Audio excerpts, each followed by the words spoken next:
Hey there, welcome back to another review, this time of Jack Reacher, Never Go Back, which is a 2016 action thriller sequel to the film Jack Reacher, which is based on a best-selling series of novels by Arthur Lee Child.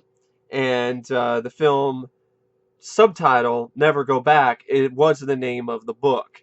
Now, I'm not familiar with the book series, I haven't read any of them, but I am, and I was, a big fan of Jack Reacher, the first film. I loved it. It was a great movie. I saw it in the theater when it came out, and I really do enjoy that film. So I was looking forward to this because, hey, Tom Cruise doesn't normally do a lot of sequels, and here he decided to do a sequel again, and it's for Jack Reacher, a film that I did enjoy. And I like the trailers. Look like it might be a fun action movie.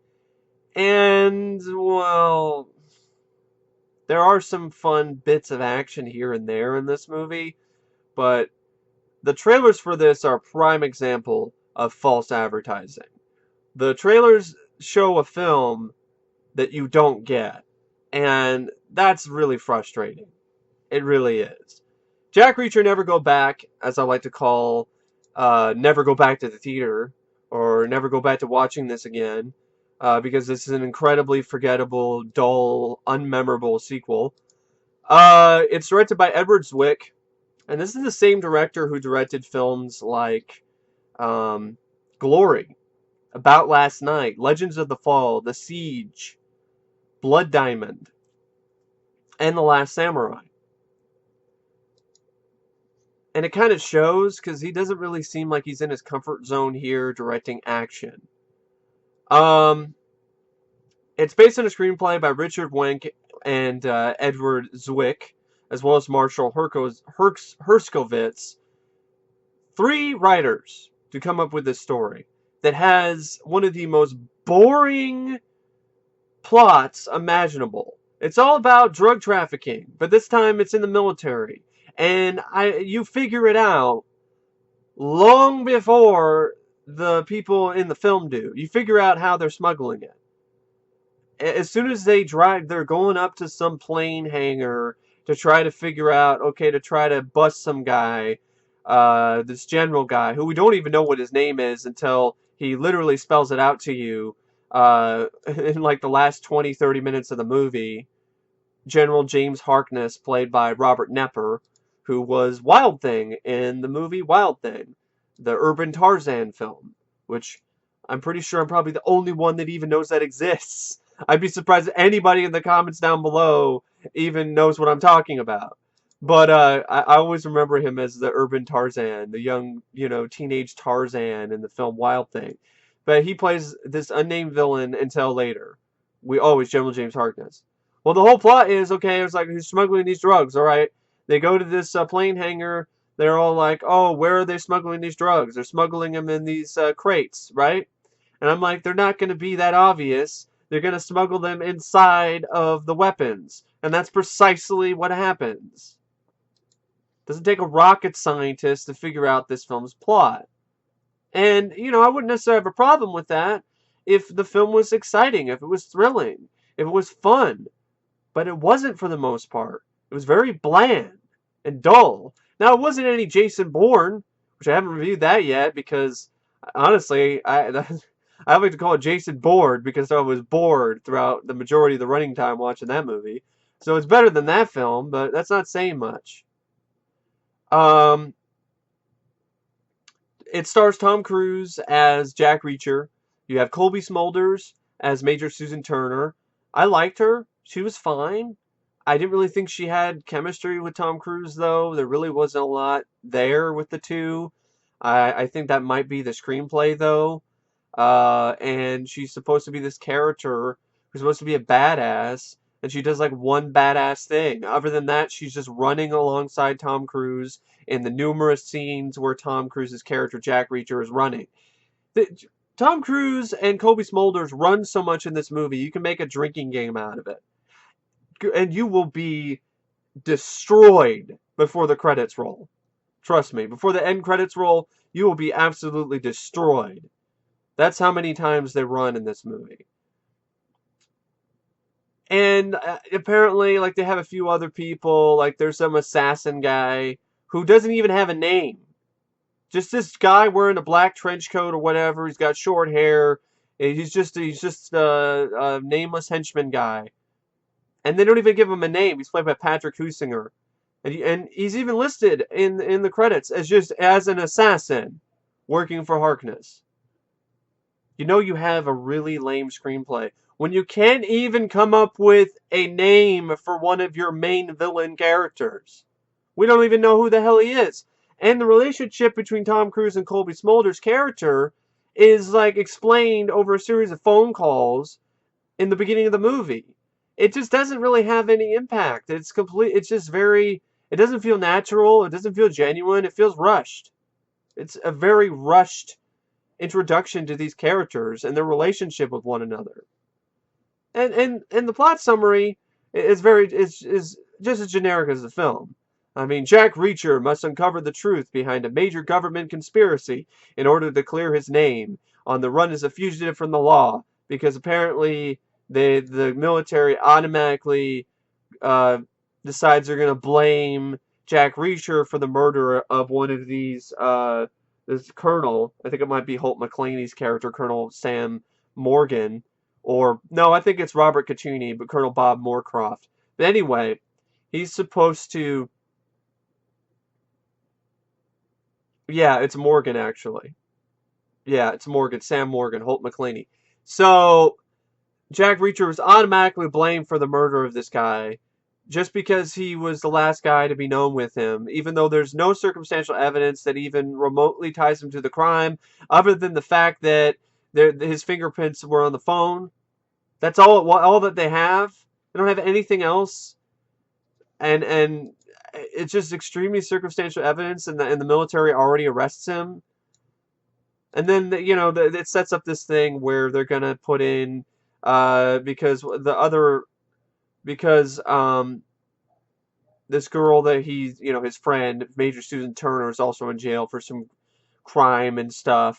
She's involved in the murders of 2 soldiers in Afghanistan, and Jack Reacher decides to help because he believes that she's being framed, and so when he gets sent to the military prison, he ends up breaking her out. And then you're thinking, okay, all right. It's just, they're teaming up. They're going to try to get revenge. They're going to try to clear their names. But then the film really goes off the rails. It goes screaming off the rails, careening into the ground below at hundreds of miles per hour when it introduces this character who is might be Jack Reacher's son, played by Danika. I think it's Danika Yarosh. And fuck me. I mean, this character is absolutely unwelcome to me in this franchise. Where did this character come from? I don't even care if this character was in the book. I don't care. This character does not belong in this franchise. If you watch Jack Reacher and then watch Jack Reacher Never Go Back, this character sticks out like a sore thumb. This character has no business being in this film. She's annoying. She's that typical teenage girl who thinks she's cooler than she is, and so on. And it's just a pointless thing too. It just makes a franchise that already has potential to be extremely cliched, even more cliched. And cliches don't bother me if I like the film. If it's entertaining, it's fun, it's got some good action, and it's well paced, I could care less. But this didn't have the best pace. It was it's 118 minutes, so it's almost 2 hours, which is way too long. The first film was long, but I thought it was paced better, and it had better characters. You had Robert Duvall teaming up again with Tom Cruise. It had better actors in it. This just has Tom Cruise, and Cobie Smulders does the best what she has to work with, but it's not much. She's supposed to be this character where this whole plot line, trying to go after this assassin guy, is revenge for her, but it's Tom Cruise who's the one that ends up killing the guy in the end. She just kills some nameless guy, and before that, she's just basically getting saved by Tom Cruise and getting her ass handed to her. So she's built up as this badass military chick, and she only kicks ass at least just maybe one time. The rest of the time she's getting her ass kicked. And then she's getting embarrassed because she's not able to, she thinks that she knows what's going on with the drugs, and she goes and drives to the hangar, and gets embarrassed because the drugs aren't in the crates. It's a bunch of weapons, and it's up to Jack Reacher to go in and show that the drugs are in the rocket launchers. And I'm just like, why? I mean, for fuck's sake. I mean, the screenplay completely undermines this character. And the plot isn't interesting. I mean, I could care fucking less. Who cares? And Samantha Dayton, Danika Yarosh, I didn't think was the best actress in the world. I thought her performance was pretty bad for the most part. It's just a very unlikable character, and she was unnecessary. She could have been cut out of the film, and it would not have affected the movie at all. Because all the things that she does, like steal some credit cards, Jack Reacher or Tom Cruise or Cobie Smulders' character could do that. Jack or Susan could have done that. And you just said this generic villain who you don't give a shit about. This guy who I guess is the villain who you don't even know who he is until later in the film. You got an assassin who doesn't even have a name. He reminded me of those generic no-name thugs that were chasing after John McClane in Live Free or Die Hard. But this time he has a big role. And, the action sequences weren't much. I quite frankly can't remember any of them. That's how great they were. That's how exciting they were. That's how thrilling they were. This one doesn't even have a car chase. One of my favorite things about Jack Reacher was the cool car chase with the old car, with the classic car. You don't even have a car chase here. Unless you count speeding in a SUV to the hangar, airplane hangar, a car chase. So this could have desperately used a car chase. Could have used more fisticuffs because there isn't enough of them. Because all the ones that you see, like the little bit on the plane and the other stuff, is stuff you already saw in the trailer. So if you saw the trailers, you already saw most of the action in the entire movie. And I didn't really feel that was the case with Jack Reacher. But that's definitely the case with Jack Reacher Never Go Back. I can't ever go back to the theater. And never go back to watching this ever again, because what's the point? The movie made $156.3 million in the box office on a $60 million budget. It ended up making a profit, but I don't know if it's enough for a third film. And if they do make another one, don't bring back the teenage girl. And please, hire another director and fire the writers. Need a Christopher McQuarrie again, or somebody else. I mean, Edward Zwick is just not cut out for this. I mean, the climax... It even features a scene where earlier Tom Cruise was basically telling Cobie Smulders and Susan and Sarah that the stuff that Susan is teaching Sarah about self-defense, like how to disarm a guy, is if you're doing that, you're already dead. And then, of course, that ties into the climax where, in just an absolutely cornball way, the assassin guy is about ready to kill the girl, and the little girl, the teenage girl, Samantha, and Tom Cruise is there, and he's like, "You're already dead." And then she's like, "Oh yeah, I gotta do the disarm move," and then it's shot in slow motion. It's so cringe-inducing. It's so bad. Like, where this film's tone is all over the place. There are times where it's serious, and now it's like trying to be some kind of jokey teenage, jokey action thriller, and it just doesn't work. The first film had some levity, but it still kept its same tone. It maintained the same tone throughout. This has a completely different tone than the first movie, and I hate it. I hate it. I hate that. I hate that the sequel has this drastically different tone than the first film. One of the reasons why I liked the first film so much is that it had a darker tone to it. This is light and fluffy compared to that. But yeah, I mean, there's just not much to it. I don't know what else to say about Jack Reacher. I like the line that Jack Reacher gives when he basically is talking to the guy, the assassin guy, and he's saying, I'm gonna get you. I'm gonna break your arms. I'm gonna break your legs, and I'm gonna break your neck. And I'm looking forward to it. I thought it was pretty badass. And that's exactly what he does at the end. He does. He breaks his arms, he breaks his legs, he breaks his neck. Okay.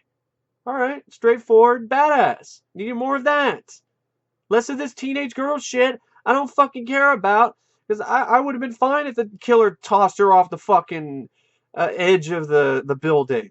Because I didn't ask for that in Jack Reacher 2. And unlike Jack Reacher, the plot wasn't very interesting. From the beginning of Jack Reacher, it draws you in because it's this sniper who's in a public place who just guns down a bunch of people just minding their own business, hanging out at a park. Automatically, it grabs you. This is just some boring shit about some guys in Afghanistan who get shot, and Susan Turner gets blamed for it, and because they were under her command, and then it's this boring drug trafficking subplot. Whoop-de-fucking-do.